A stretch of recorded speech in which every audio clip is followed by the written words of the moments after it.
And here's the thing about why people start to trade is they have a financial problem. That's why I started trading is because I lost my job. I needed to replace my income. I had a financial problem. But they're looking at the markets like a casino. They feel like if they go in there, they have that casino mindset, that gambler's mindset. I'm going to pull the lever and I'm going to make money and it's going to ease my financial problem. That's the wrong mindset. You got to look at it as like, okay, there's a problem here to solve in the markets, and I have to work really hard to solve that problem. Hey everyone, welcome to the Anarchy Podcast. 99% of traders will never make consistent profits. So why listen to the 99% of advice? On this show, we're going to challenge some of the most hallowed and repeated tenets of trading, and in doing so, set you up to succeed where others fail. Spoiler alert, we don't have a secret strategy or magic wand that will let you skip out on the hard work of learning the markets, but we can debunk viewpoints that are holding you back. If that sounds good to you, come join us. Hey everybody, welcome to the Anarchy Trading Podcast. Today we have Casey Stubbs on the show. Casey is the founder of tradingstrategyguides.com. He's the host of How to Trade It podcast and the writer of The Complete Trading System. On today's episode, Casey tells his unique story, how mentors sped up his learning process, and how having the correct mindset is crucial to day trading success. You're going to love it. So with that, Casey Stubbs. Really excited to have you on, Casey. Oh, thank you. I'm so great to be here. Really appreciate it. So could you just give us like a quick summary of who you are and let our listeners know how you got into Forex, how you got into trading, and kind of give us a little bit of your story? Okay, well, I'll try to keep it short and sweet and to the point because everyone loves the long intros. So I started and I was born in a very farmhouse out in the wilderness. No, just kidding. I got started trading as a young man, mid-teens, because my dad was a trader and he was stock trading and he wanted to learn how to get the trades done online.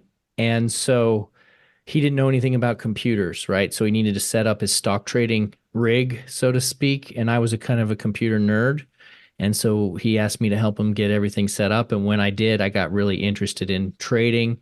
I had visions of myself being a 18-year-old trading millionaire. And I guess the rest was history. Once I got the bug, it never left. Awesome. So did the 18-year-old millionaire thing pan out? You know what? I didn't quite make it, but I did pretty well starting out because I joined the military at 19. That was in 96. And I just put all of my money into the market. Like, they give you this scratchy wool blanket for free for your room, and it rubs your skin off.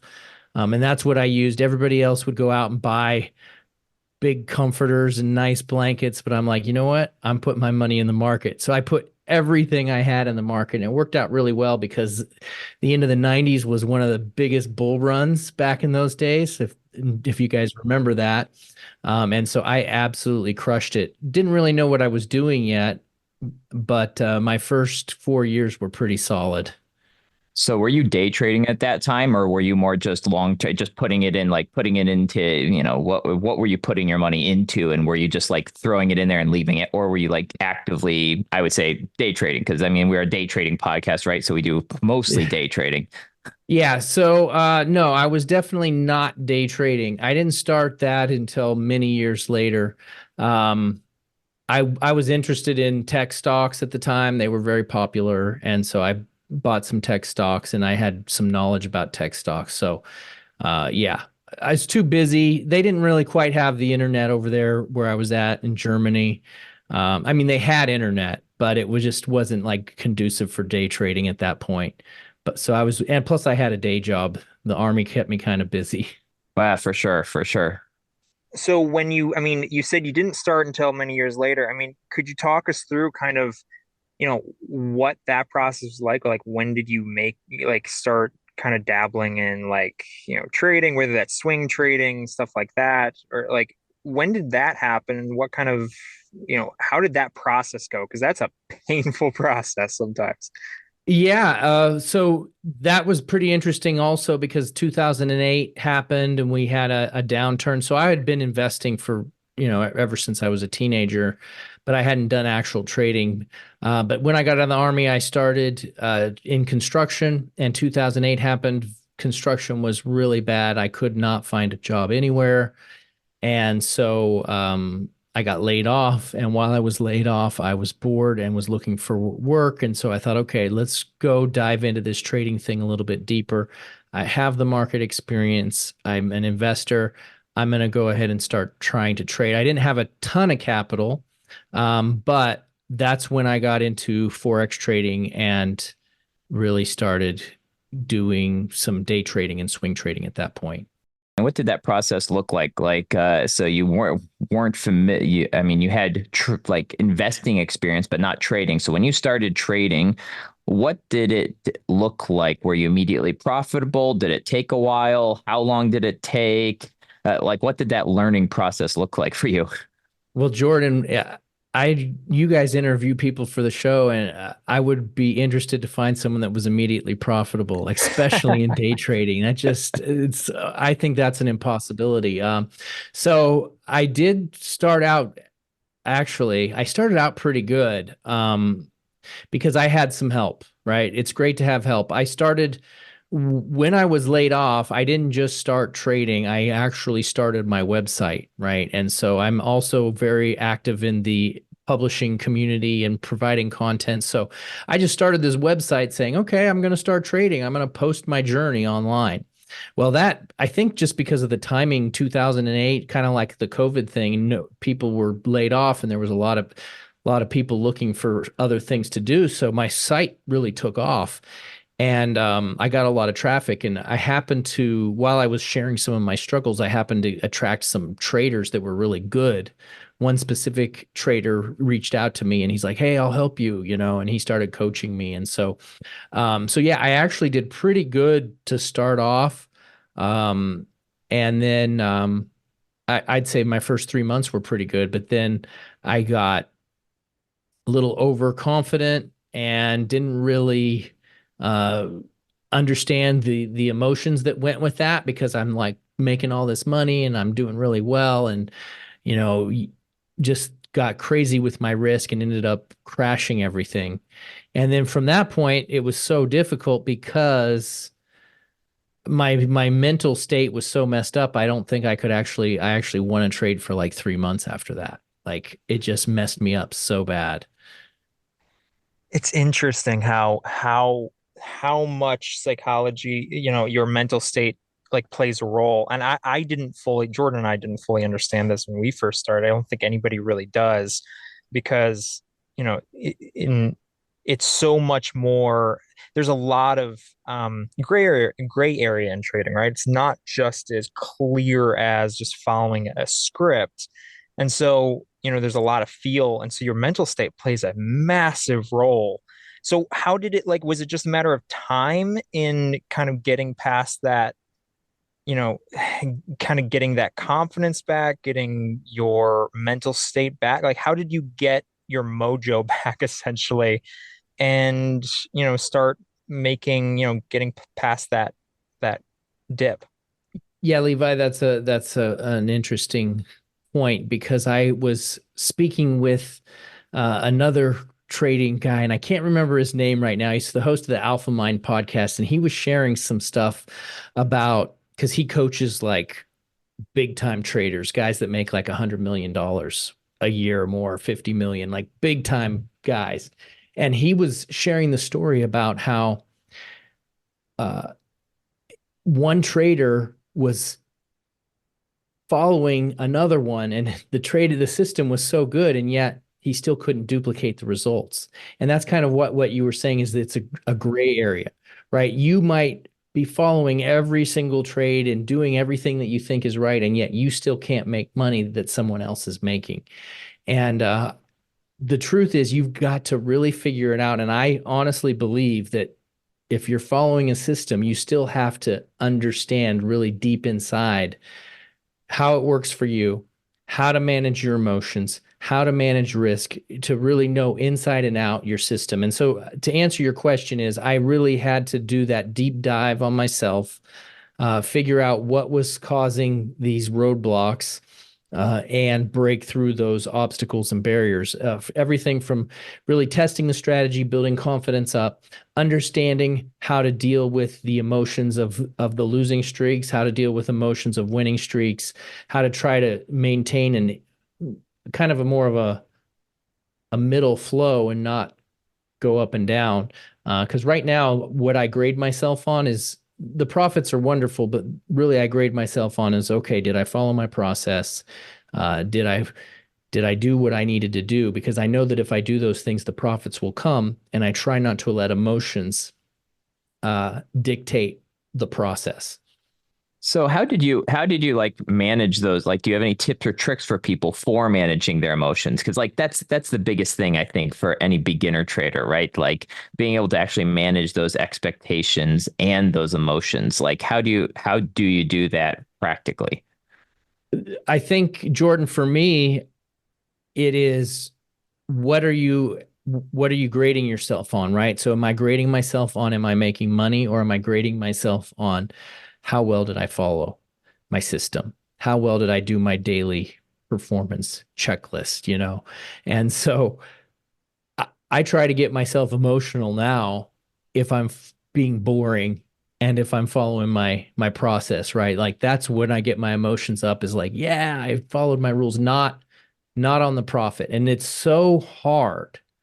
That's really hard to do, because the profit is why we do what we do. And so to change the scorecard, so to speak, it's really difficult.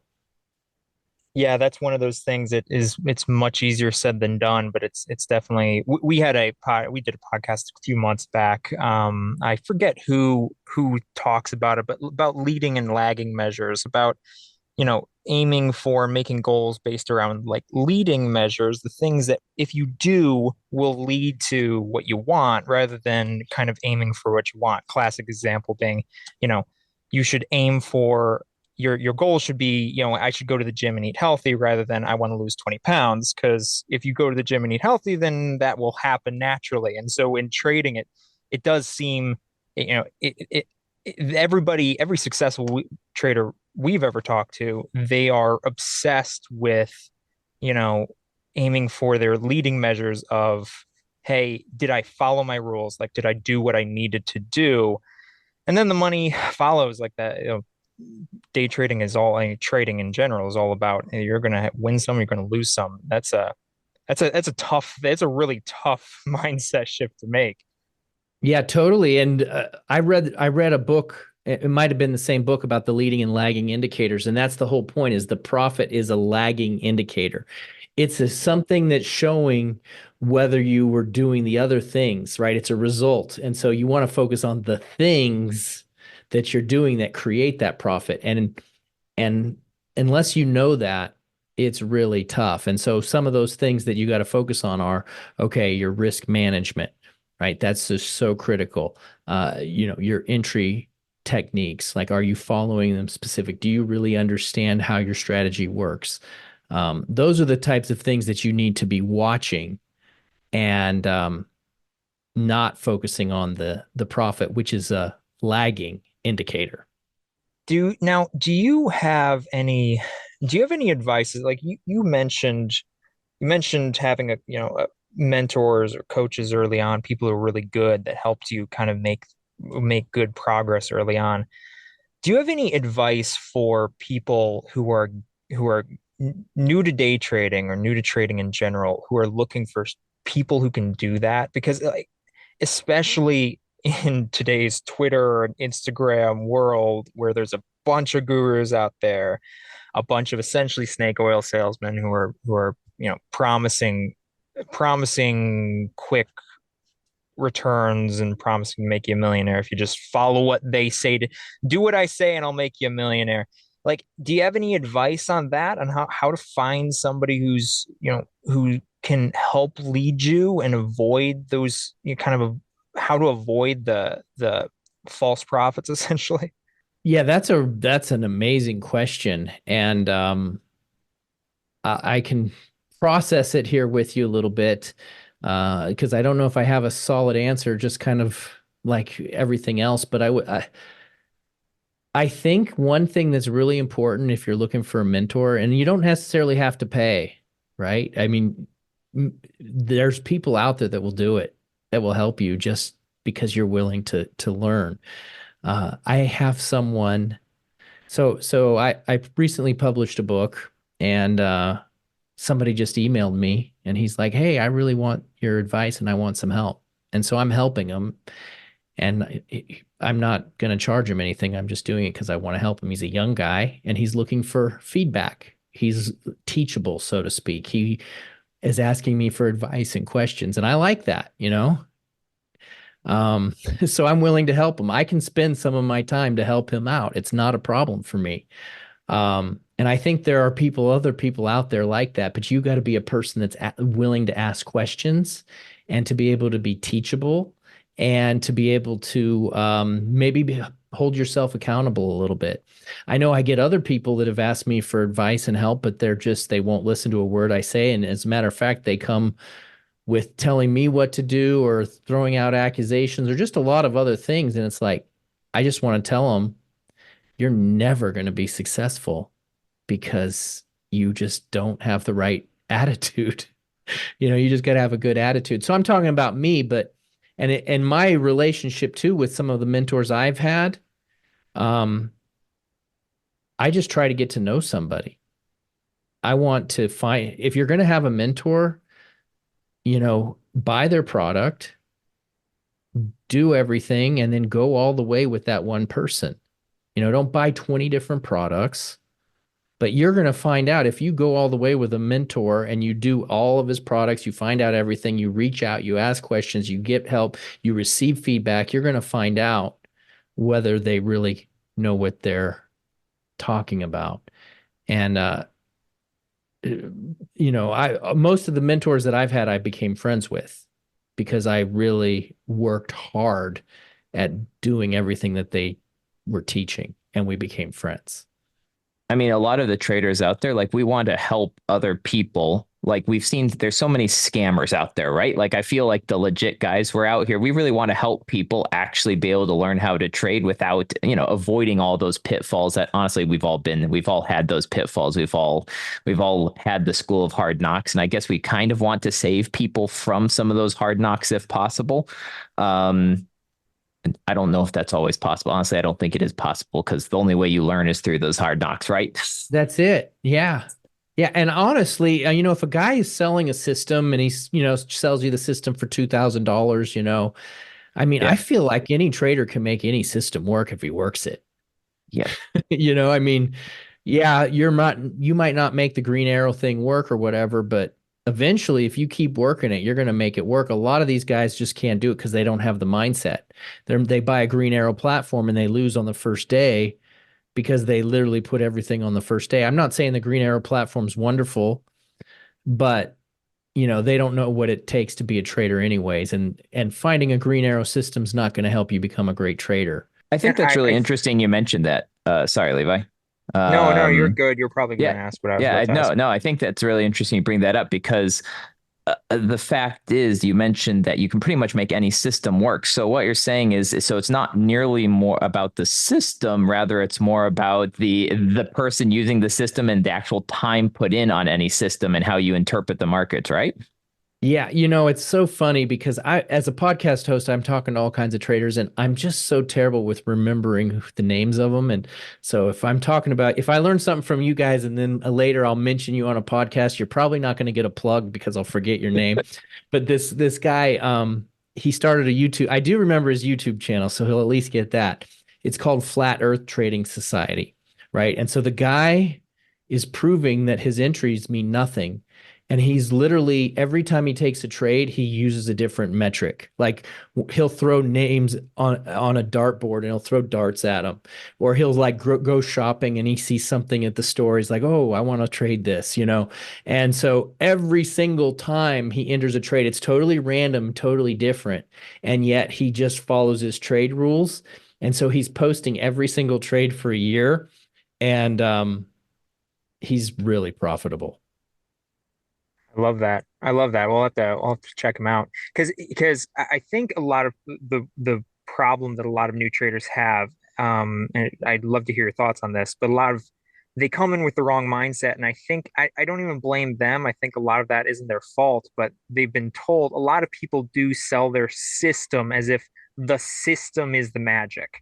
And I Right. like what you're talking about. Like the system isn't the magic, right? If you're spending money for a system, you know, it's fine, right? Technique is good and that there are best practices and everything like that. But at the end of the day, um, it's you. And, just like playing an instrument, you can learn good technique, but at the end of the day, the only way to play an instrument well is put a lot of time in and get that feel and develop that. I appreciate that take. That's the reason why I never learned to play an instrument. Exactly. Yeah. Exactly.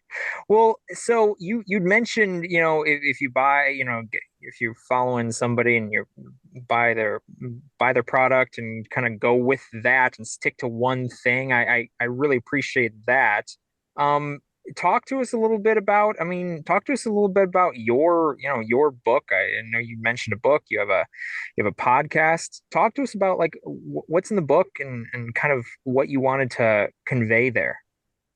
Well, completely focusing on that strategies are not that critical. I do teach a strategy in the book, but I spend the first like 2 or 3 chapters really hammering the whole mindset thing and like the casino mindset.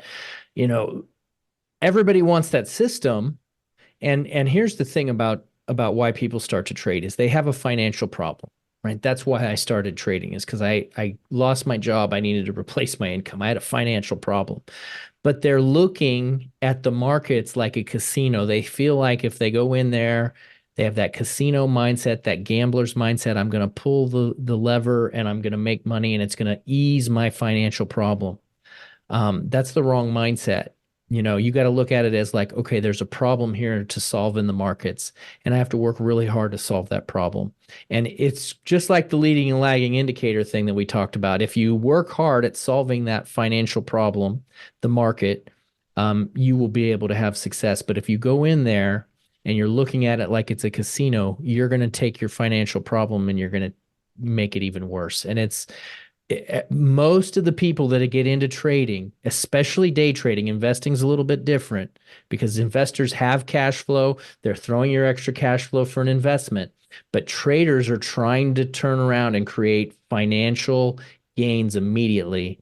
Those are the ones that ended up losing because they're the ones that enter the market with the bad mindset.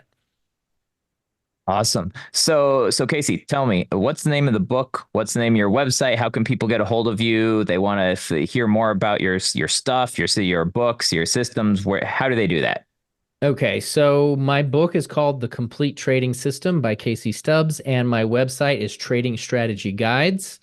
And that's pretty much, oh, and you can get my podcast there too. It's called How to Trade It, where I interview traders and all kinds of different traders. We have great conversations, and I've been doing that show for 6 years now. Awesome. And are you on Twitter or Instagram or anything? You know what? I'm on Twitter, and that's a great place to get a hold of me. I'm also on LinkedIn as well. Awesome. Well, hey, I appreciate the time today. Really appreciate the insight there, Casey. And we'll have to have you back on because I've got a lot more questions. Would love to dive into those. Know your time's limited today, though, so appreciate the time. Okay, well, thank you. Really appreciate the time as well, and I'd love to have you guys on my show too.